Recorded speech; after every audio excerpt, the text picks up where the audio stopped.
Well, thank you for joining us here on Wilderness Weather. I'm meteorologist Thomas Gathright here on the afternoon of August 1st, 2026.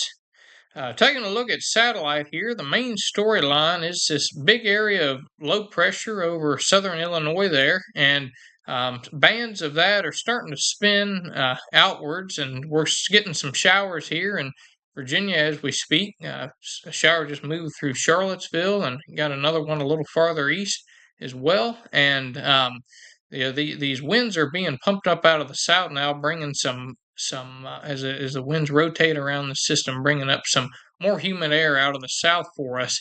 And as we head on into tomorrow, currently, and as we head on into tomorrow, we have a cold front out here to our west, and there's that area of low pressure there. And the winds are coming up out of the south here, and this is going to be our setup for really a good portion of the week. This front is going to move closer to Virginia. The area of low pressure will weaken, but we're going to have very humid conditions and daily storm chances as we head through really the majority of this next week. So tomorrow we do have a 1 out of 5 marginal risk of severe weather. The limiting factor here is we're going to have quite a bit of cloud cover over the area, and it's really only these areas that are going to get breaks in the clouds that could have stronger storms. Many locations will see rain. There's for Central Virginia in particular, there's a 60% chance of rain as we head from really about 11 o'clock tomorrow morning onward throughout the day. Many locations will be seeing showers, but the severe threat is held relatively low due to the cloud cover. Now we'll take a look as we head on through the remainder of the week.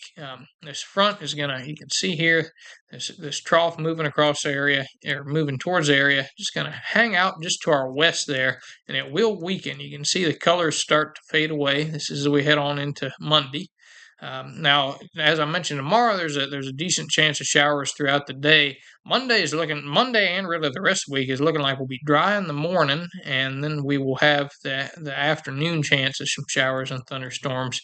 Nothing looks to be severe beyond tomorrow at this point, and tomorrow does look to have relatively low severe chances. Now, this is as we head on into Tuesday. See, the winds are starting to weaken there, but still being pumped up out of the south.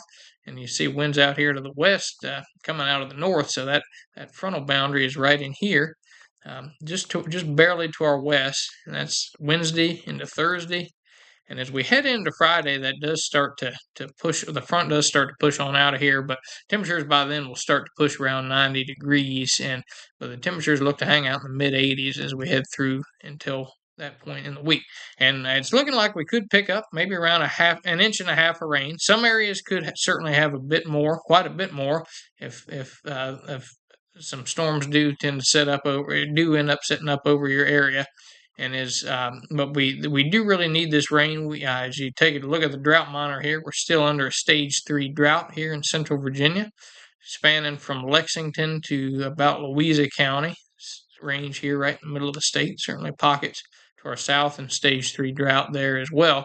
We had about half an inch above average for the month of July, recorded at the Charlottesville airport, but following 5 months of below average precipitation, we still very much need the rain, and certainly could take a shot at some more of that this week. So we'll be keeping you posted if there are any severe risk or flash flooding threats throughout the remainder of this week. Until then, thanks and have a great and safe evening.